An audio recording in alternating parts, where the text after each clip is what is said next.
मैंने शुरुआत की थी पोएट्री के अंतर्गत character of happy life, sir Henry Wotton के द्वारा रचित। इसमें दूसरा स्टेंजा हम बताने जा रहे हैं। इसकी हिंदी इस प्रकार है, Whose passions not his masters are, whose passions not his masters are, जिसकी इंद्रियां उसकी स्वामिनी नहीं है, जिसकी इंद्रियां उसकी स्वामिनी नहीं है। Whose soul is still prepared for death, जिसकी आत्मा हमेशा मृत्यु के लिए तैयार रहती है, अर्थात जो मृत्यु की चिंता नहीं करता है वो व्यक्ति सुखी होता है। तीसरी लाइन में है untied and to world with care, जो सांसारिक परवाह से मुक्त होता है अथवा राजकुमार अथवा सामान्य जन की आलोचना से परे होता है, दूर होता है। जो परवाह नहीं करता है वो व्यक्ति सुखी होता है।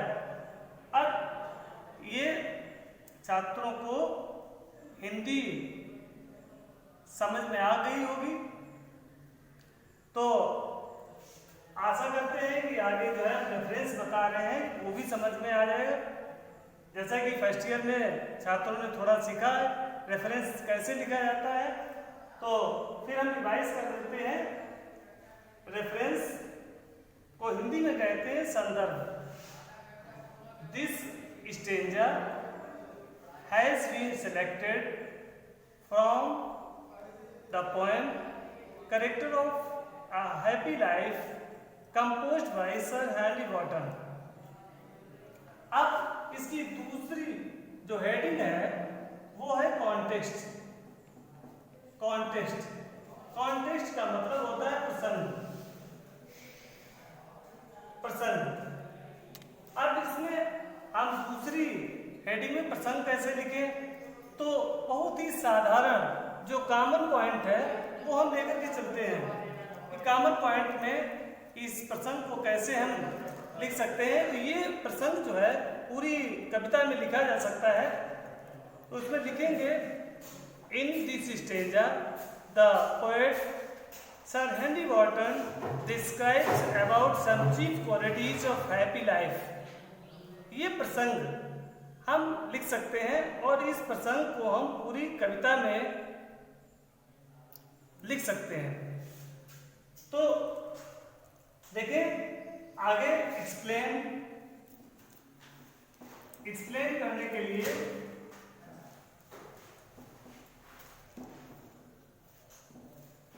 व्याख्या।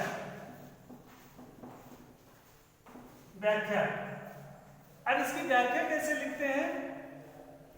In this stanza, the poet Sir Henry Wotton describes about some chief qualities of happy life. Poet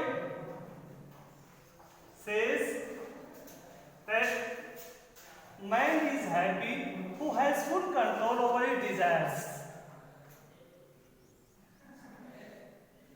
He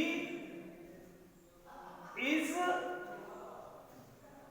not under his passions, who is always ready to die. He understands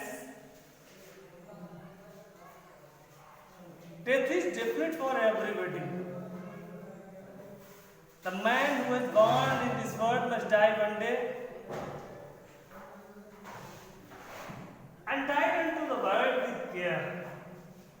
He has no any care for world. He is free from all the foundation of the world, whether he is prince or the criticism of general person, general people, society।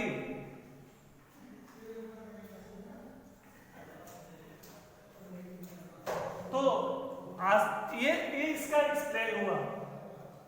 वैसे तो explain और भी बढ़ाया intermediate छात्र के लिए इतना ही explain काफ़ी है। और धीरे धीरे हम इस कविता को आगे बढ़ाएंगे, पूरा करते रहेंगे और सभी छात्र